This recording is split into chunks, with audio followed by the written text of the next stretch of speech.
Casser le toit, donc on s'est retrouvés la veille pour le lendemain sans van. 4 ans que je suis avec mon copain, 4 ans qu'on rêve d'aventure, de partir sans réfléchir pour se créer une multitude de souvenirs. Alors bienvenue dans notre premier voyage en van en amoureux. Faire Paris-Lisbonne en van, c'est le challenge qu'on s'est donné. Entre moments magiques, galères, rencontres et paysages incroyables, je vais tout vous partager ici sur ma chaîne YouTube chaque lundi et jeudi à 18h30. Et d'ailleurs, vous pouvez toujours participer au concours pour gagner mon sac molette pour la rentrée sur mon compte Insta. Hola et bienvenue dans l'épisode 2 du van trip. Nous sommes à quelques kilomètres seulement de Lisbonne et puisque le spot est tout simplement magnifique, est-ce que ça serait pas le moment parfait pour vous faire enfin ce fameux van tour? Mais avant ça, laissez-moi vous montrer la vue qu'on a, c'est trop beau! Puis il y a vraiment personne, c'est incroyable. Ici on a le van et ici on a le lac. Comme d'habitude, pour trouver des super spots, on utilise l'appli Park4Night qui est une appli gratuite, pas du tout sponsorisée, mais vraiment c'est une superbe appli si vous voulez trouver des bons spots pour dormir. Et je vais vous faire une vidéo récap sur toute l'organisation, le budget, l'hygiène en van. Et pour ceux qui se demandaient, non, ce n'est absolument pas notre van. On a loué le van via une agence qui s'appelle Vanaway, je crois qu'il y en a un peu partout en France. Nous, c'était à Biarritz. Avec le travail, mon copain, il avait des réductions sur la location, donc c'était plutôt intéressant. Et c'est quoi le modèle du van qu'on a? Volkswagen Ibiza. C'est un Volkswagen Ibiza parce que on va pas à Ibiza.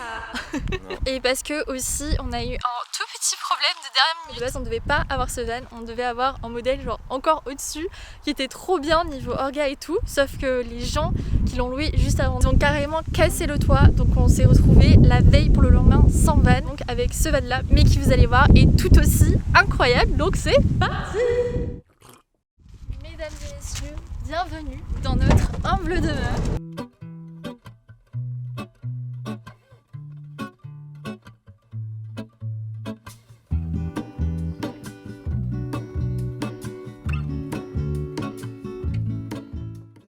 On se déchausse avant d'entrer quand même.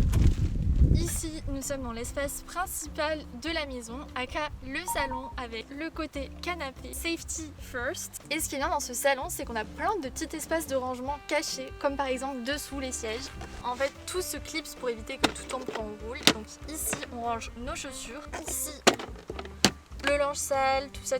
Et là, les affaires de surf de mon copain. À portée de main, surtout, tous les indispensables. Parce que quand on vit dans un van, il faut surtout être organisé. Donc j'ai capté qu'il y avait plusieurs choses qu'on devait toujours avoir à portée de main. Le plus important, le sac de plage, où là j'ai vraiment tout de suite, crème solaire, serviette et tout. Mais aussi, parce que c'est ça la vraie vie en van, le PQ. Ma petite lecture du moment. En ce moment, j'aime trop lire des livres de développement personnel, mais à travers des histoires. Et là, en ce moment, c'est Kilomètre Zéro de Mode Ankawa. C'est qui t'a offert ça? Merci Jeannot. Et bien sûr, toujours une petite touche de déco. Petit sac en crochet et mon sac à main. Ce qui est pratique, c'est qu'on a des prises ici et devant. Et donc on peut tout charger quand on roule ou quand on est branché dans un camping par exemple. Et ici c'est super high tech parce que on peut voir du coup combien d'heures il reste de charge et on peut carrément régler les éclairages ici. On peut régler l'intensité des éclairages, tout éteindre, avoir la lumière qui s'allume au lever du soleil. Enfin vraiment c'est trop stylé. On peut même mettre un réveil si on veut. C'est plutôt pas mal.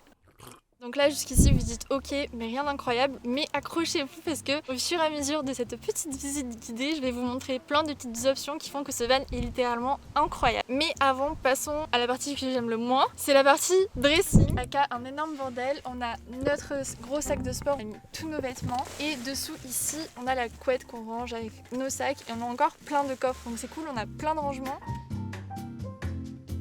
Et pour passer à la cuisine il faut sortir du van.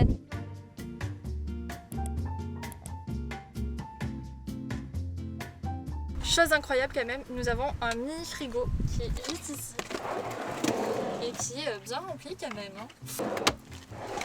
La plaque de cuisson assez bien pensée. Pour cuisiner, c'est faisable. Vous avez vu ça dans le premier épisode, même si on cuisine pas non plus des plats foufou. On va faire un plat de folie ce soir. Miam miam miam.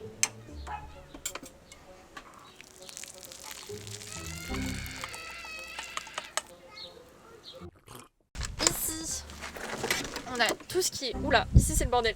Donc là c'est tout ce qui est vaisselle bien sûr en plastoc parce que en van quand même c'est pas l'idéal. Liquide vaisselle pour faire notre petite vaisselle quand on va dans les campings. En fait ce qui est cool c'est que c'est des tiroirs avec des systèmes comme ça qui permettent de bloquer. Donc ça évite que tout s'ouvre quand on roule. Dernier tiroir ici avec tout ce qui est casserole, poêle, tout ça. Et bien sûr ce qu'on mange principalement quand on voyage en van. Des pastas. Finalement, avec un si petit espace, on a tout ce qu'il nous faut pour cuisiner la base, on va dire. C'est assez pratique et en fait, tout est pensé au millimètre près, c'est-à-dire que même par exemple les passoires, eh ben, elles se replient comme ça et on gagne en espace tout simplement. Donc tout est hyper bien pensé, je trouve. Et on a tout simplement notre douche ici qui se constitue en un réservoir d'eau avec un jet, tout simplement. Mais du coup, on va au camping parce que quand on se les pèle, on n'a vraiment pas envie de se doucher là. Et donc quand on veut se doucher, on se met en maillot de bain, on prend le jet et voilà quoi. Donc il faut pas qu'il fasse très très froid, sinon on se les pèle, clairement. Et là vous vous dites, mais où est la salle à manger? Quand je vous dis que tout est pensé au millimètre près.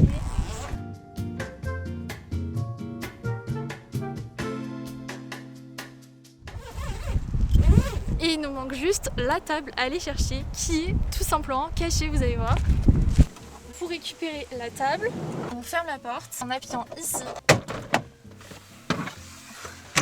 Hop, go installer la salle à manger.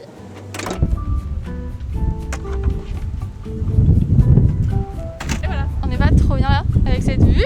Oh,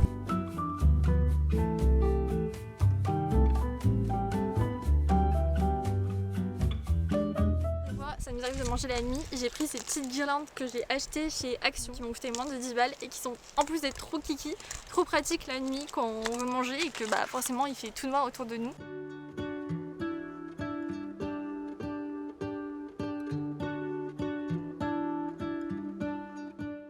Pour installer la chambre, il y a plusieurs étapes parce que non, la chambre n'est pas ici mais bien là-haut. Première étape, et on la verse. Deuxième étape, on va ouvrir ici. Hop, on déclipse ici. Hop. Mr. Adorable is the expert. Et c'est là que la magie se produit. Comme par magie, on a une tente pour dormir mais avec un vrai matelas. Franchement, on dort super bien, on a ni chaud ni froid et on est juste trop bien dans notre petit cocon. Et le gros plus, c'est que quand on dort dans des spots comme ça qui sont ultra beaux, on a tout simplement à ouvrir ici. Là, je pense qu'il n'y a pas mieux comme réveil, vraiment, c'est trop bien. J'arrive. Et le gros avantage avec ce van, c'est que justement on peut lever le lit pour avoir assez d'espace en bas, vous allez comprendre tout de suite. En plus ici, trop pratique, ça fait vraiment un gain d'espace de malade. Faut que je vous montre de dehors ce que ça donne parce que c'est trop stylé. Parce qu'on n'est pas trop bien là, avec notre petite pièce en plus, dingo. Et la dernière chose que je ne vous ai pas montrée mais qui est très importante pour moi, la salle de bain. Dans la portière, nous avons mon côté salle de bain, mon petit miroir quand même, ma petite brosse à cheveux cachée ici, et là bien sûr ma gigantesque trousse de skincare, ma trousse make-up et ma trousse skincare de jour parce que je suis pas dans l'excès. Et tout simplement, quand Monsieur Adorable conduit, moi j'en profite, je me pose ici comme ça et je fais ma petite skincare quoi, c'est ma petite salle de bain à moi. Et du côté de Monsieur Adorable, nous avons un côté très spécial, c'est-à-dire que même dans le van, j'ai réussi à faire un espace mini bibliothèque. Moi, ma lecture que je viens de finir, c'est People We Meet on Vacation. Là, ça fait mais genre des mois que Monsieur Adorable, il essaie de venir à bout de Barack Obama, mais le truc c'est qu'il fait 1200 pages. 1200 pages. T'en es à combien? 600. Ah, t'as fait la moitié déjà. C'est bien. Enfin, t'imagines, genre tu le prends dans ton sac, le truc il fait 1 kg. Voilà les gars pour ce van tour, j'espère que ça vous a plu. Si vous avez des questions par rapport à ce van ou à notre trip de manière générale, n'hésitez pas à me les poser en commentaire parce que dans la dernière vidéo je répondrai à toutes vos questions niveau budget, organisation, la vraie vie en van quoi, même niveau hygiène, tout ça. Dites-moi ce que vous pensez du van. Bon, de base on devait pas avoir celui-là, on devait en avoir un autre qui avait encore plus de rangement avec une vraie table au milieu, etc.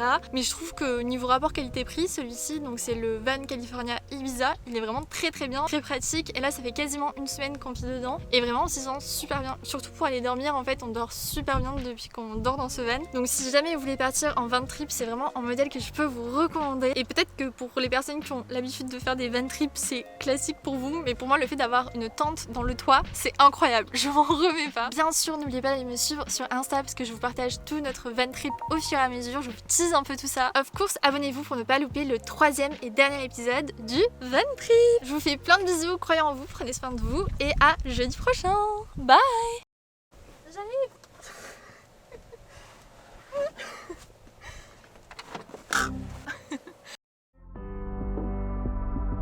Comme les fleurs,